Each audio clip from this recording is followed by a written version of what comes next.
YouTube. Oh man, I'm so tired and I'm headed to work extremely late. It's 10:34 p.m. Wednesday, November 6th, 2022. It'll be damn near 11 o'clock by the time I get to Amazon. So it's going to end up costing me 7, 8, 9, 10, 11, 4 hours. 4 hours of UPT and maybe a couple of minutes of I don't know, might put some PTO on it. I haven't decided how I'm going to ration that out. At this point I have a lot more UPT than I have PTO. And I know I'm going to need to use it for Sunday. It just looks like there's no way I'm going to get Sunday off. In spite of the fact I asked for it as vacation over a month ago. I was talking to, I had quite the incident at work last night. But it all kind of concluded, at least I think it concluded, with a one-on-one talk in a little closed office with somebody at HR that I've never really talked to before. Really young, cute girl.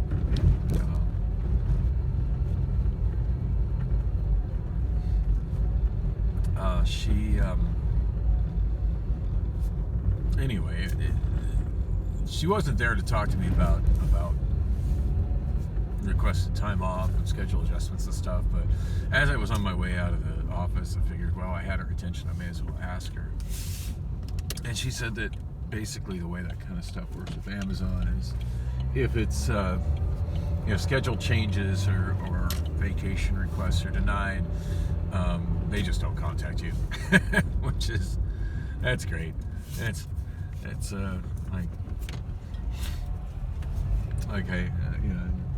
accustomed to getting ghosted by people, but by my employer as well. Awesome. That's a great way to handle that. Yeah, she said they contact you if it's approved, but other than that, they just don't even, they just leave you in limbo. But she said after this much time that I can pretty much assume that it's been denied and ask again. So that's great. Because when I tried to switch my Thursday mandatory overtime to Saturdays, like, I don't know, I had Sean walk me through it, and he was real positive it'd get done quickly. Yeah, so much for that.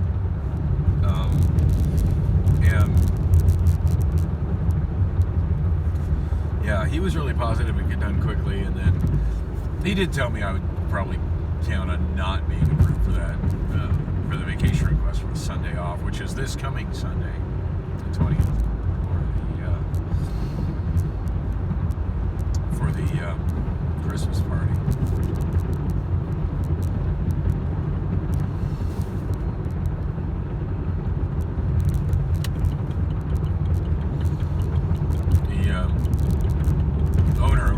Asking me to come in earlier and earlier. Like, I think he just wants me to set up and then come back later and do it. The last message I got from him, which I guess was a couple of days ago, and I was asleep and didn't see it in my inbox, he wants me to set up between like noon and 1. And I told him that's really, really early in my world. And I said, my regular work schedule is 7 p.m. to 5:30 a.m. with about an hour commute. So that's the middle of the night, man. But I try. Of course, the biggest issue I have relative to that thing coming up is I'm not sure where the fuck my projector is. And granted, I've had weeks to be trying to find it and test it and make sure all was right with it.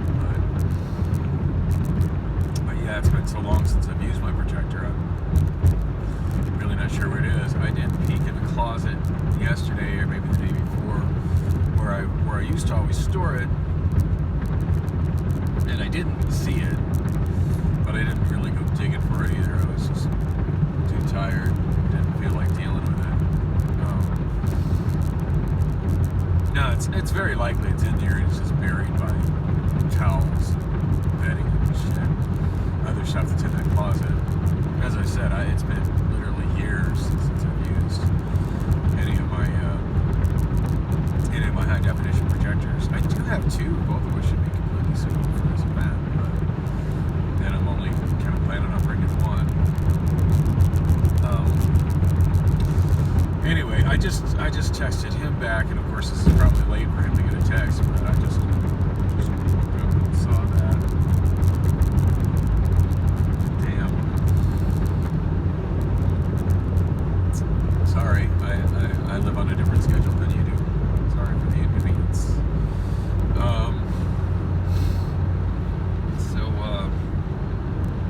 Yeah, as I mentioned, I'm running. Well, God, what all I mentioned? We're running super late for work. That's easy to explain. May as well explain that first. On the bright side, hey, there's no traffic going this way this time of night.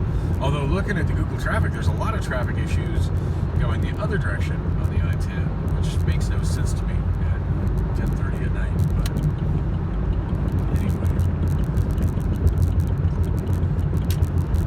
other than I was kind of questioning whether that was cached old information on my iPhone or whether that was current. It's kind of, I don't know, but it's going the other direction, so either way, not my problem. I'm showing all green going this direction. And yeah, it's nice. I wish it was this level of traffic when I go to work. It used to be like this, but I used to be heavier than this, but still, I used to be able to drive this fast to work. But shit, not anymore. Anyway. Hey, but at least I'm not riding the bus anymore, so I got that to be thankful for.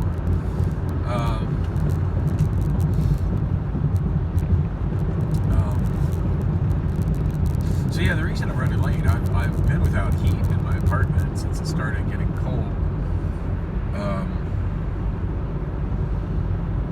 And it pretty much got cold, I forget, it feels like it's been a couple weeks now. First day it really legit got cold was the day my daughter got here from Oregon. Allegedly she's still here. I mean, she's still got some stuff at my place, but I'm not sure how many days it's been since I've talked to her or heard from her. I have no idea what's up with her. My guess is she's probably found some friends to stay with. She's expressed to me how much she thoroughly enjoys doing drugs, and I told her I don't want any out of my place, so she's probably found friends she can stay with and do drugs with, so that's fabulous.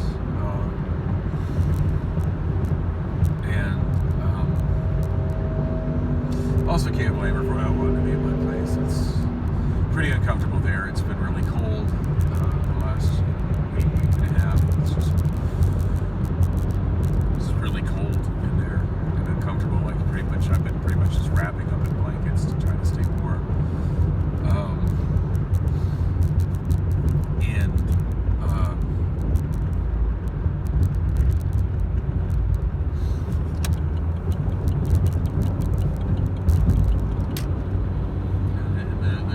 Box smell is getting pretty foul again. I mean, heaven forbid the adult child who's 20 years old and has no job,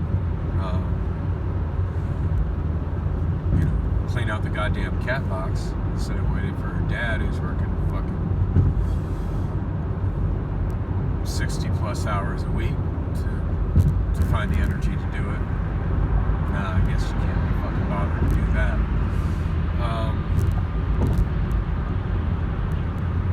Never mind that there's a container of kitty litter right next to the cat box. Everything you need to do, it's right fucking there. Just come on, do it. Take a little initiative. Say you want to stay at my place, take a little initiative to do something with it.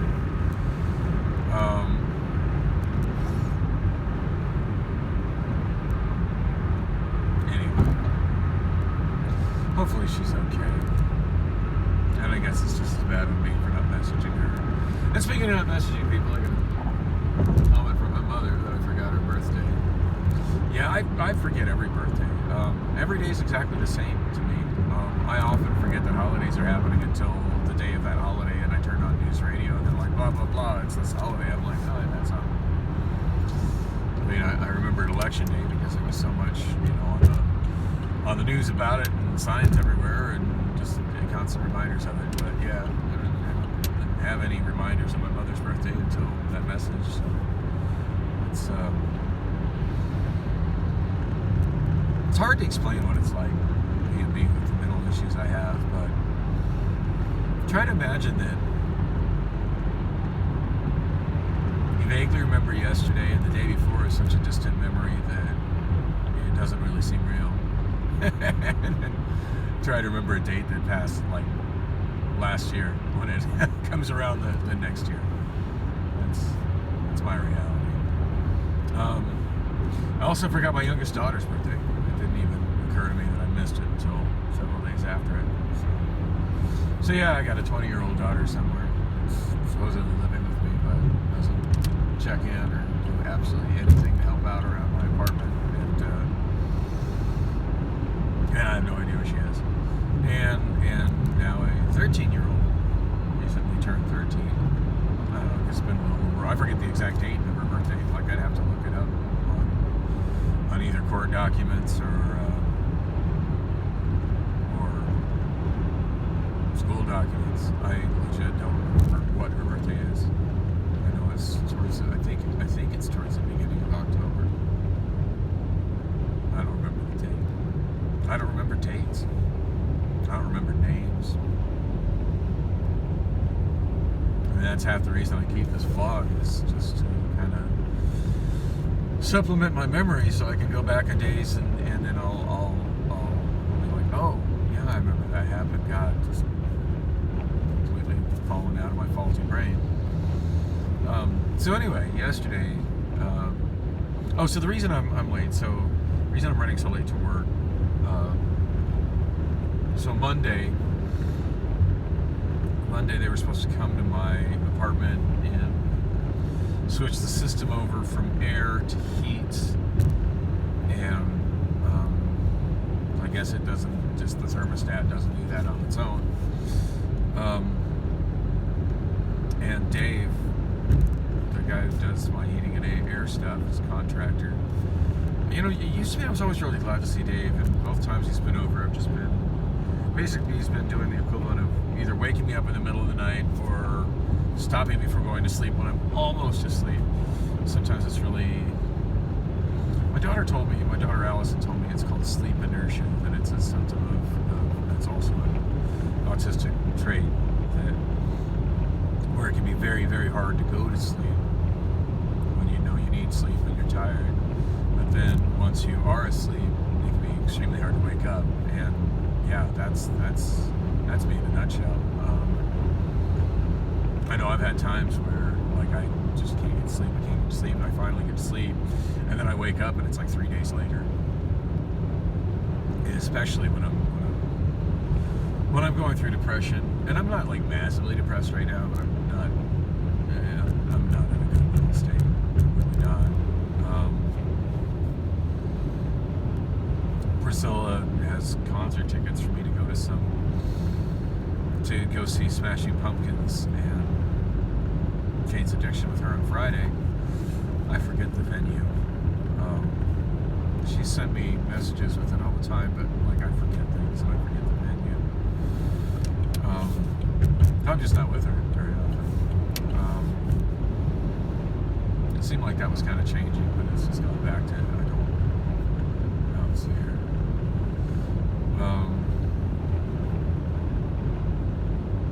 And a lot of that stems around the fact that she just apparently has absolutely zero sex drive, and anytime I'm around her and I'm in the mood, she's like, well, I have priorities. I don't want to do blah blah blah blah blah. I'm like, okay, thanks for confirming that I'm not a priority. See you later.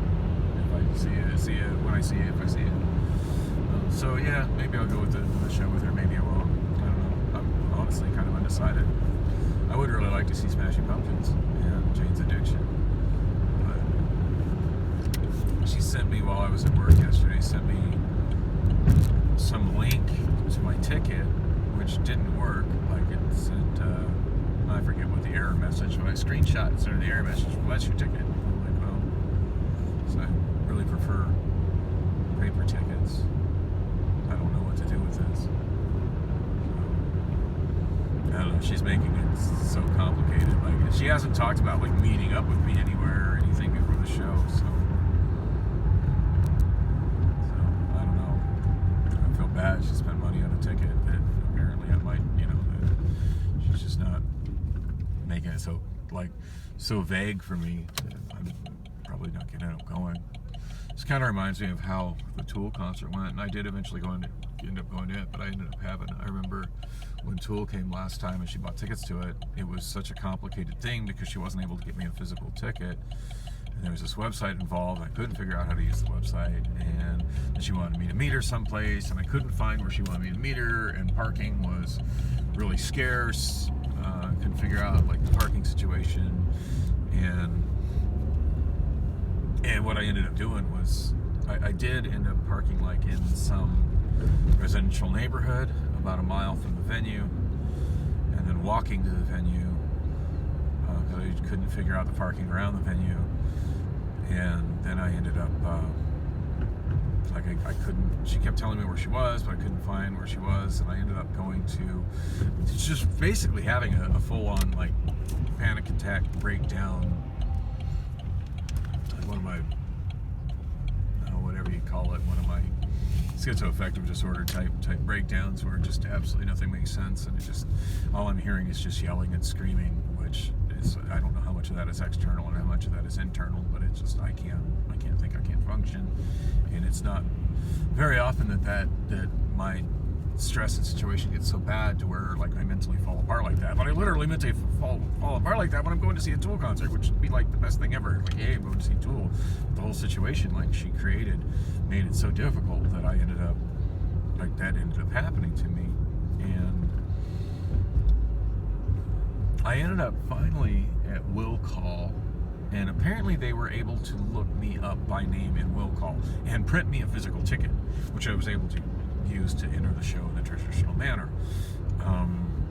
And that was okay. And I found my seat, and then eventually she came and sat down by me in my seat.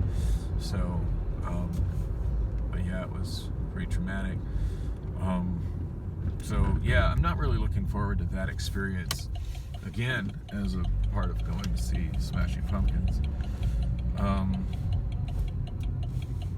she's not making any point to really be with me or kind of before the show, so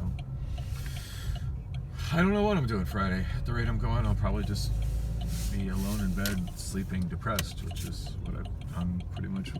If I haven't been working, that's what I've been doing lately. Worked on music a little bit. I did have one morning, I added a couple karaoke songs from Fine Young Cannibals. That's kind of cool. I dig that band a lot. Added karaoke for I'm Not the Man I Used to Be, which is, I used to listen to that album, The Raw and the Cook, all the time. And so yeah, I've had I'm Not the Man I Used to Be stuck in my head pretty constantly since, which is kind of neat. That's a song I kind of forgotten about that I really dig. So that's good, I guess. At least something good in the noise in my head.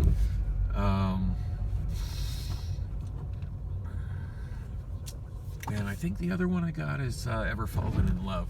I think, I don't know, I forget what the other one was. And then I added, the day after, I added 2 songs from, shit, I forget what artist. I know, another morning I kind of worked on music before I tried to go to sleep.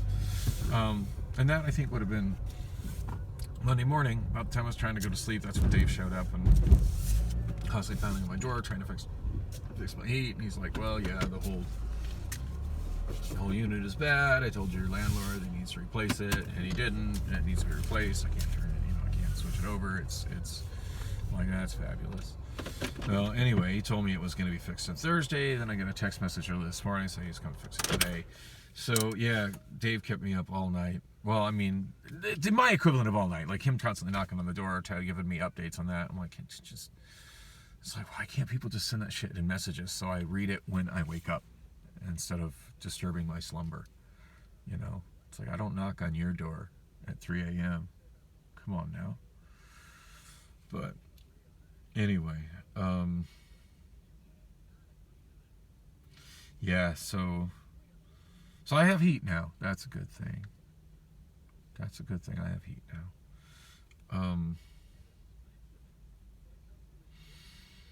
But yeah, so that's why I hardly got any sleep Monday night, which resulted in me waking up like in time for work and rolling on about 2 hours sleep, 3 hours of not good sleep, and being like, no, there's no way I'm not alert enough to get ready for work and drive to work, let alone drive a fucking forklift when I get there.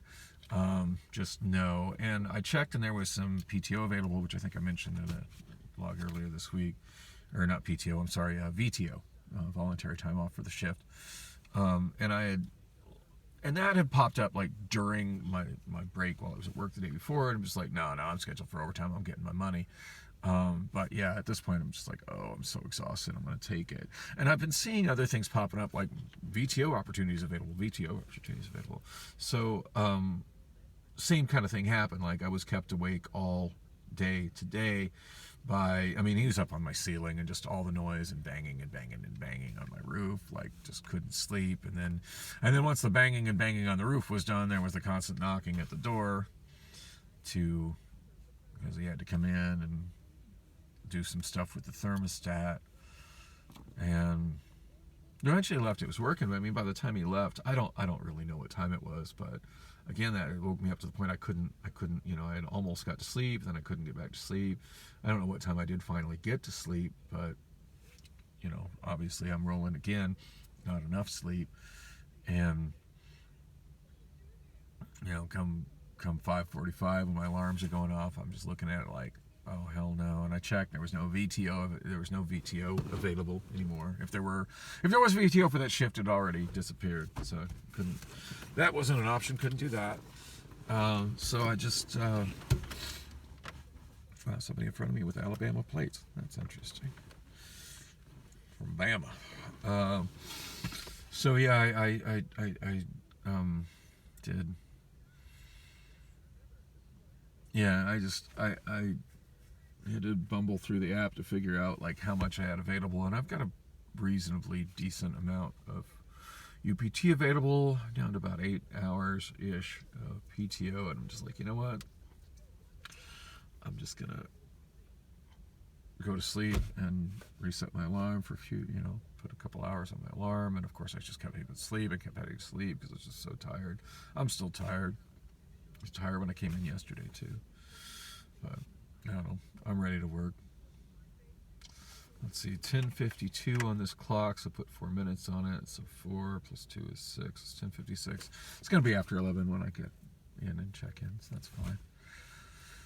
Oh, God. I was going to mention something else. I was going to mention the incident that happened yesterday. You know what? I should just try to super short get that out. So I did something incredibly stupid. Now, I stepped into the robotic palletizer loading area. It set off its alarm. There was a legit, although arguably kind of stupid reason why I did it. I know better than to step in that, and I legitimately, when I did it, did not realize that's what I was stepping into, because and this is also an autistic trait, when I'm focused on something, I'm hyper-focused on that something and absolutely nothing around it. And I don't have tunnel vision.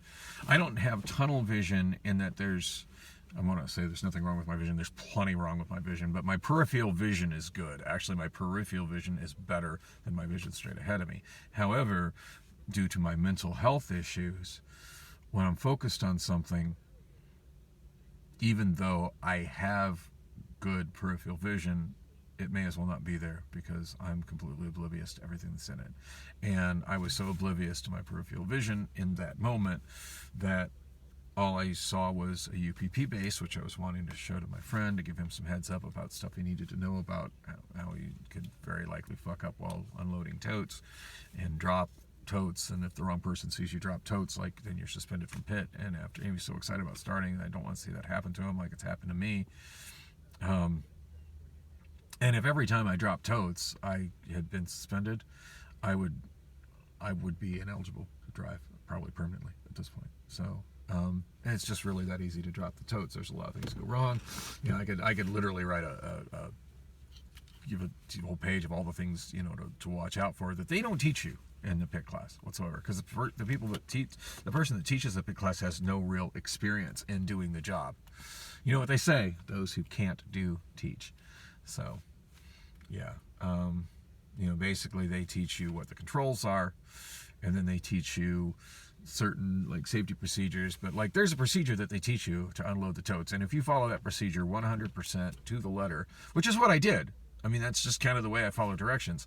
I tend to absolutely follow everything to the letter. If there was no letter that included a step, that there's an assumption that I'm just going to do that, I'm not going to do that, because it needs to be in the letter, and then I follow directions to the letter as I can recall them. I prefer them written down. Sometimes my recollection is off, but more often than not, there's something that wasn't included in the directions that they just assumed I would do, because they do it, but it wasn't in the directions, so I don't do it. Anyway, the directions is to get underneath the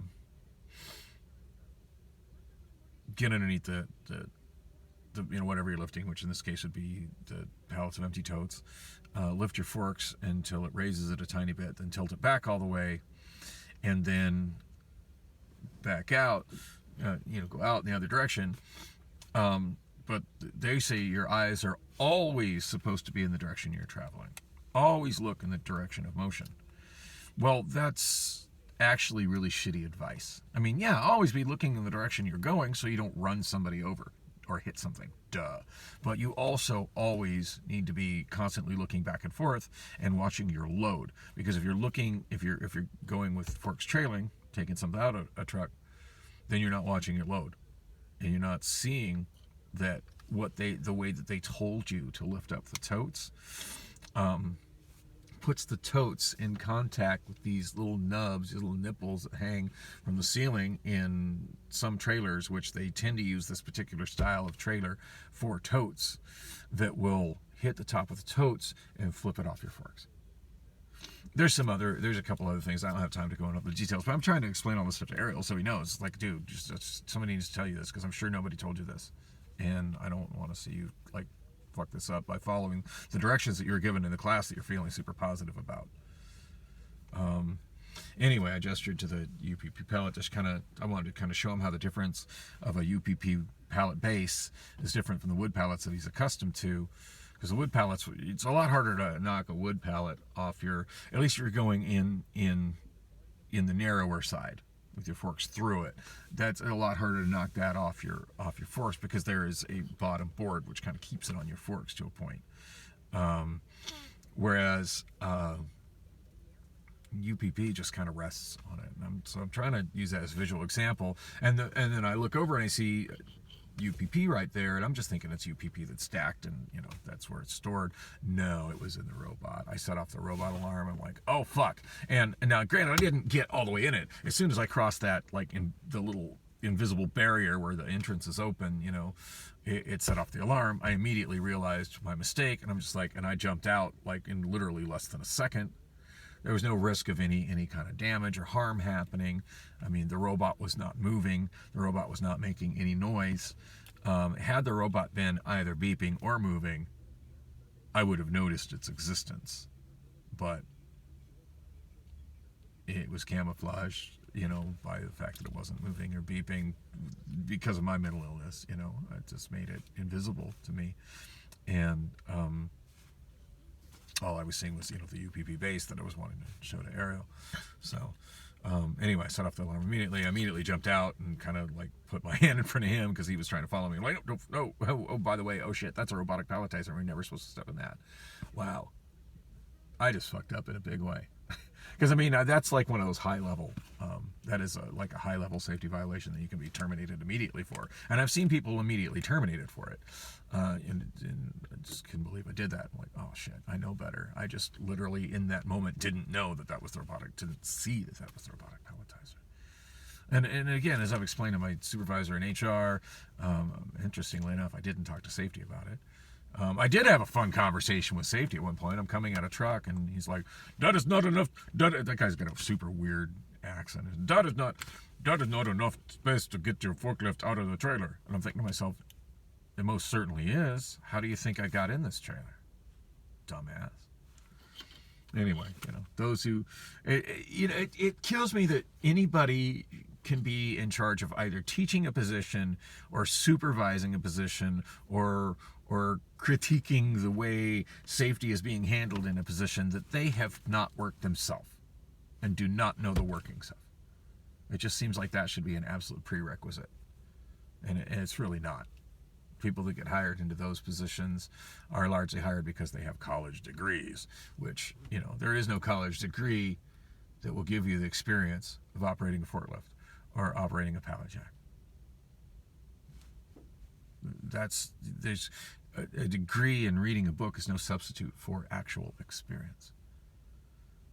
And had he just, used his college brain and a little logic, hey, obviously that is enough space for me to get out of that trailer because I am in the trailer. Obviously, I made it in this trailer, and I made it in this trailer with a load of double-stacked pallets. So if there's enough room for me to get in this trailer with a load of double-stacked pallets, there's certainly enough load for me to get out. Because, of course, the pallets are much wider than the forklift itself. Dumbass. Now, of course, this guy is kind of a power tripping asshole, and he's in a position of that much power, so I was just like, okay, and just kind of nodded and waited for him to leave. And once he left, I came out. I literally waited for him to leave, or I came out of the trailer. But anyway, am I going to change the way I do that? Probably not. I even mentioned it to my direct supervisor, and her response is, yeah, that guy's a fucking idiot. So oddly enough, and when I saw him coming up, I figured he was coming to talk to me about the whole stepping into the robot cage incident. Speaking of which, oh, god damn it. I was supposed to train to operate the robot today, and that was supposed to happen at like 9 o'clock, so I missed that. Fuck me.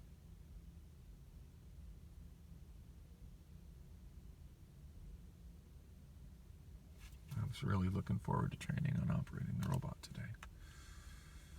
Something I was actually looking forward to. I totally forgot about it until right now. So anyway, when I did set off the alarm, I immediately stepped out. I'm looking at it as no harm, no foul, but of course everything in Amazon's a big deal and don't care. No harm, no foul, blah blah. They don't really think like that. It's all corporate and policies and blah blah blah. Now, granted, I didn't get fired because I'm here, but I finished my shift and everything on a forklift. But what do you call it? Anyway, my AM, Dustin, is the head front half area manager for her outbound. And this is like, we had just finished the outbound stand-up. And Ariel was at the outbound stand-up because it was going to be his first day, working, doing totes. And outbound as a forklift driver. His first day actually working as a forklift driver. And he approached me at work a couple days ago and said he just finished the training, was really excited about it. And, showing off his new operator vest and stuff. And I'm like, that's awesome.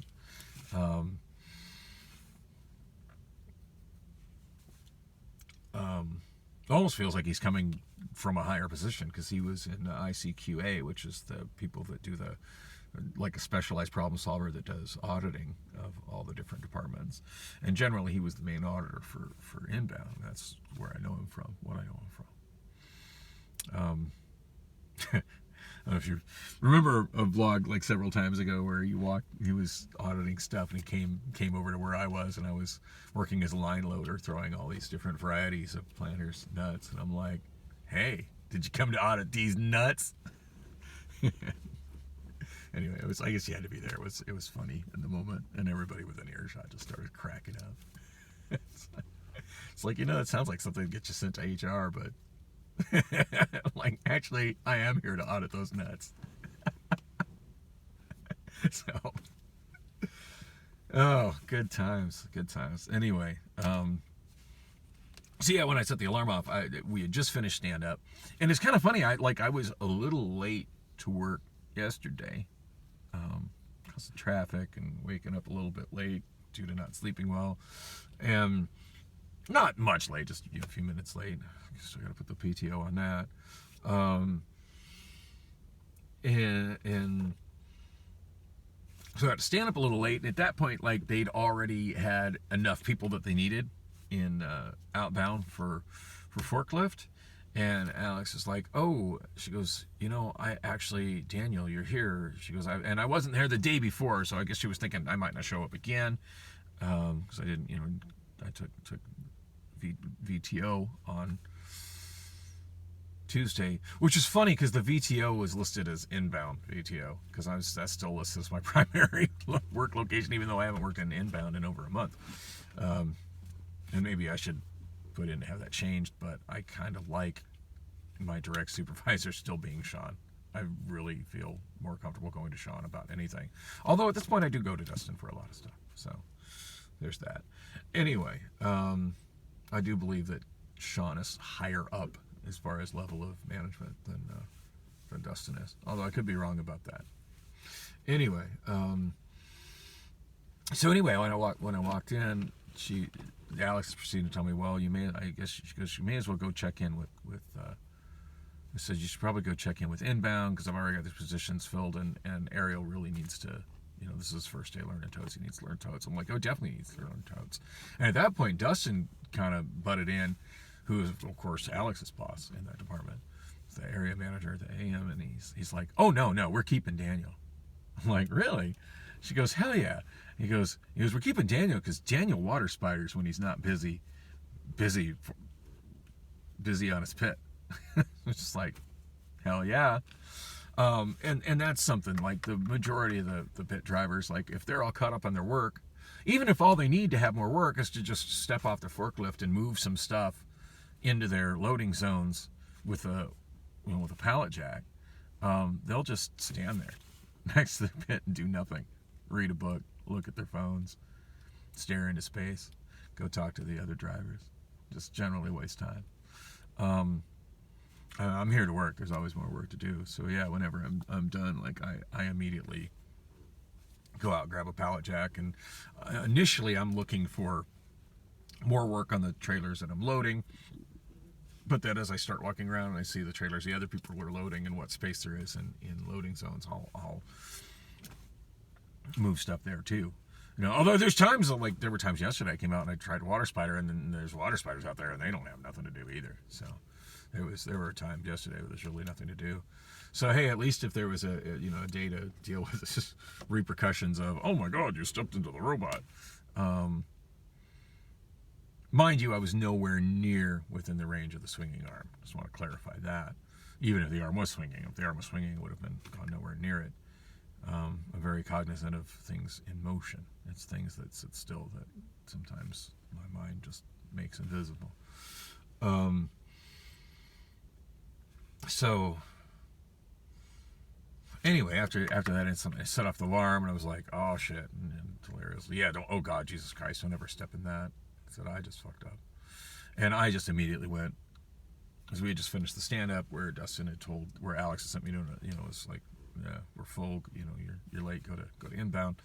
And then Dustin was like, no, we'll make room for him because we have to cut somebody else. Daniel works. Does more in that position than other people do. And specifically that I water spider. So anyway, when that happened, I immediately walked back because Dustin and Alex were both still there at the desk, the stand-up desk, which is like on the right next to where the palletizer was and where I was talking to Ariel about the potential issues with pulling totes that they don't teach you about in the pit driving class. And I just immediately went over and I said, sorry to bug you, I just really fucked up. I said, I just set off that alarm. I said, just so you know, the palletizer's making noise. And the palletizer is part of part of outbound. So it is one of those things that Dustin is in, part of the area that Dustin is the area manager for. So I immediately reported it to him, and he's like, oh no, it's no big deal. I said, okay, I just explained what happened. He's like, you're fine. There's nothing. It's not even running. I'm like, yeah, I know. I set off the alarm. I just want you to know that this happened and blah, blah, blah. He goes, well, I don't see it being a problem. He goes, but if I hear from safety, I'll come talk to you. Well, he came talk to me within about 20 minutes. So, that I ended up having to fill an incident report, and then later there was this whole fiasco of like, somebody needs to talk to you in HR, and they get to HR and I can't find anybody in HR, and then go back, and mind you, it's a long distance from where HR is to where the docks I'm working on. This building is huge. But I eventually had the conversation with HR. The conversation with HR went really well. Now, granted, that is very much a fireable safety offense, but of course, she watched the video. I got nowhere near the actual robot. She saw that as soon as the alarm set off, I was like gesturing to stop the other guy from following me, and then I jumped out in like less than a second. And then I was nowhere near that. I just barely crossed the line, realized my mistake, and jumped out immediately. And the other thing that was very clear on the video, she goes, "Oh, there's no sound on the video." I'm like, okay. I didn't know that. I thought they had sound too. Sometimes this is the loss prevention guy with his headset on, so figure he's listening to the microphones. I'm always watching, assume they're always listening. But she said they reviewed the video. I'm assuming Amazon, everything's just constantly recorded to hard drives in high definition.